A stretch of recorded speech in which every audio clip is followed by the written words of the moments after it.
শাড়ি মানেই আভিজাত্য, শাড়ি মানেই বাঙালিয়ানা, আর বাঙালির নির্ভরযোগ্য প্রতিষ্ঠান হিসেবে বহু বছর ধরে সুনাম কুড়িয়ে আসছে আদি ঢাকেশ্বরী।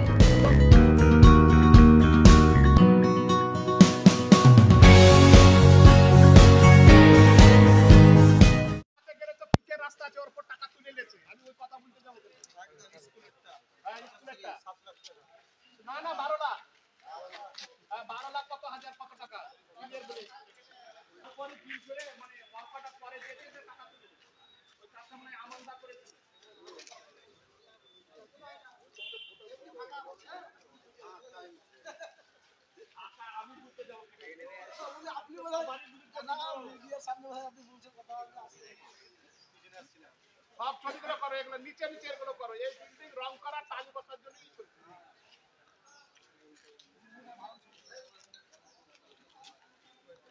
তার প্রতিকার চাই, প্রতিকার চাই, এই যারা দুর্নীতি তাদের শাস্তি চাই, শাস্তি চাই, শাস্তি চাই, শাস্তি চাই। আমরা কন্ট্রাক্টর যত সাগরদিঘি কন্ট্রাক্টর অ্যাসোসিয়েশন জিন্দাবাদ, জিন্দাবাদ, জিন্দাবাদ। এই দুর্নীতির বিরুদ্ধে লড়ছি, লড়বো, লড়ছি, লড়বো। এই দুর্নীতির বিরুদ্ধে লড়ছি, লড়বো, লড়ছি, লড়বো।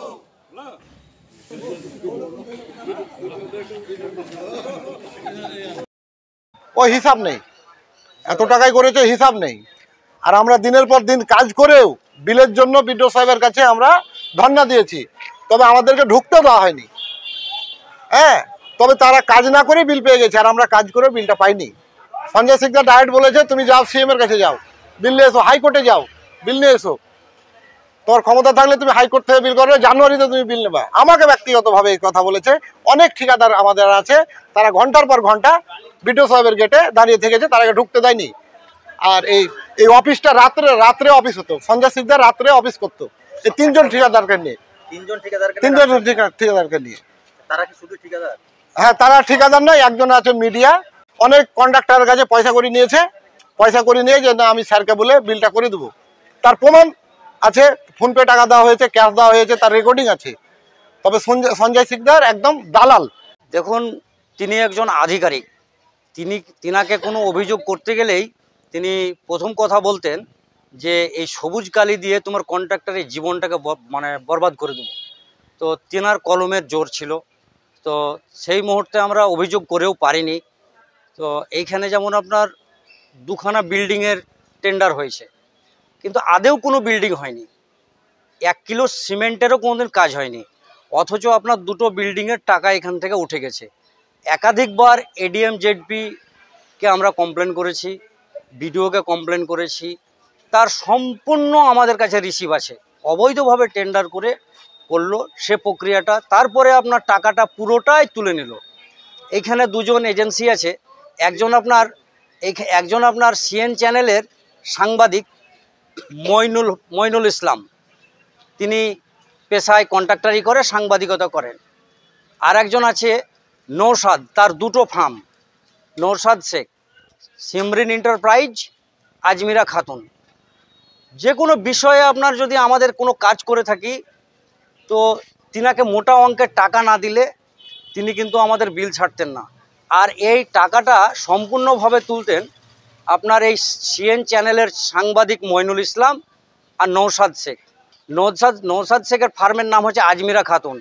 সে তার অ্যাকাউন্টে আমার টাকা নিয়েছে 54,000 টাকা, সেটা আমি প্রমাণস্বরূপ আপনাদেরকে দেখাতে পারি। 54,000 টাকা নিয়েছে আজমিরা খাতুনের নামে। তো এই সঞ্জয় সিকদারের বিল হতো সবারই দিনের বেলায়, আর এই আজমিরা আর এই সিমরিন আর মীরা কনস্ট্রাকশন, এই তিনটে বিল হতো রাত্রিবেলায়, এবং বিভিন্ন অনৈতিক অসামাজিক ফুর্তি চলতো অফিসের মধ্যে। ওই যে আমরা কিছু বলতে গেলে একটাই কথা বলতো, এই সবুজ কালি দিয়ে তোমাদের জীবন বরবাদ করে দেবো। আমাদের কথা কে শুনবে? তিনি তো আধিকারিক। বর্তমান পরিস্থিতি বুঝতেই পারছেন। এই যে নৌসাদ শেখ, আপনার এইখান থেকে ওই টাকা আমাদেরকে অভিষেক ব্যানার্জির অফিসে টাকা দেব বলে তিনি টাকা নিয়েছেন এমএসডিপি ফান্ডের। আমার কাছে তার ছবিও আছে, প্রমাণস্বরূপ। আমি মুখের কথা বলছি না, প্রমাণস্বরূপ কথা বলছি। তো আপনার কলকাতা গিয়ে আপনার কলকাতা কালীঘাটের ছবি।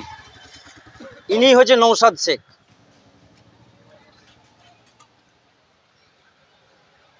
যে অভিষেক ব্যানার্জির অফিসে টাকা দিবা তবে তোমাদের বিল হবে।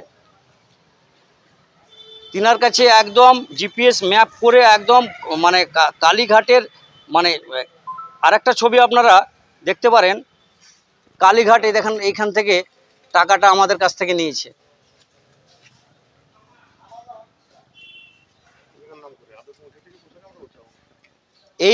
এই টাকাটা কিন্তু অভিষেক ব্যানার্জির নাম করে মানে অফিসে দেব বলে নিয়েছে, কিন্তু এটা আদেও কি পৌঁছেছে না সঞ্জয় শিকদার নিজে আত্মসাৎ করেছে নৌসাদ আর মইনুলকে দিয়ে, সেটা আমরা জানি না।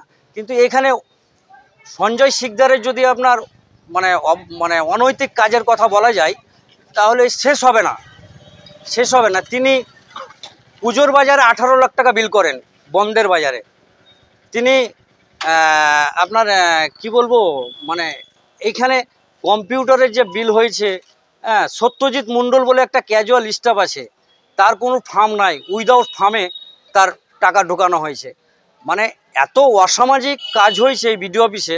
আমার মনে হয় আমরা আর একটা মিডিয়াতে দেখছিলাম আপনার ওই কি বর্মন জান, প্রশান্ত বর্মনেরও বাবা সঞ্জয় শিকদার, প্রশান্ত বর্মনেরও বাবা এর। তবে চাইছি এর সঠিক তদন্ত হওয়া উচিত, সত্যটা সামনে আসা উচিত। অভিযোগ করেছি আপনার বিডিওকে করেছি, আপনার ডিএম সাহেবকে করেছি, এডিএম সাহেবকে তো দীর্ঘদিন ধরে অভিযোগ করে আসছি, একাধিকবার অভিযোগ করে এসেছি, তার সমস্ত রিসিভ আছে, কোনো রকম কোনো আপনার কোনো অ্যাকশন হয়নি, কোনো তদন্ত হয়নি। এখন আমরা চাইছি সঠিক তদন্তটা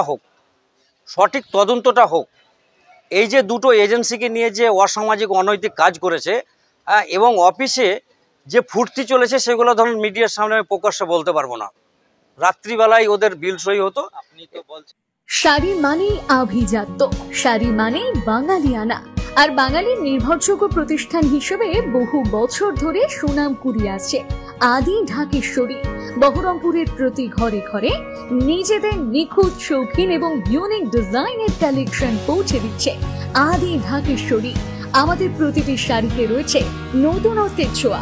বাঙালি নারীদের পছন্দের বিভিন্ন ঐতিহ্যপূর্ণ শাড়ি থেকে শুরু করে সারা ভারতের বিশেষ বিশেষ অঞ্চলে বিখ্যাত শাড়ি, সব রকম কালেকশন পাবেন আমাদের এই শোরুমে। তাই নতুন নতুন রূপে নিজেকে এবং নিজের প্রিয়জনদের সাজিয়ে তুলতে আজই আসুন আমাদের বহরমপুরের শোরুমে।